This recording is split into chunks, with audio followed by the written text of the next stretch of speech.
Në krahinën e Mokrës, një zanat i vjetër vazhdon të jetojë fal përkushtimit të një mjeshtri.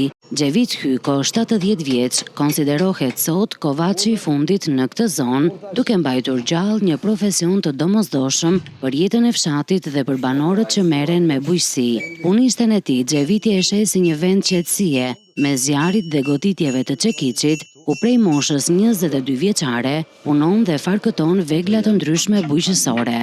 Unë kam që në 79-ën, kam filluar zanatin, edhe gjemë sot, i thonë, 26 vjetë. Unë jam me pompë, jam hazmatik, po unë kërry këtu, unë kënaqja, mu s'lodhe. Unë pos bora i vegël, e kam pasion. Këtu s'lodhe, argëtohem. Puna e tij vazhdon të kërkohet jo vetëm në fshatrat e Mokrës, por edhe në qytete të tjera të vendit, ku ai ka krijuar prej vitesh klientelën e tij. Unë kam porosi në Kavaj, unë kam shkuar 50-100 vegla në Divjak. Gjersat që ndoj në kambe që të më priten gjunjët. Unë do punoj se e kam pasion, për shembull sot do punoj, nesër do vdes, ose porash.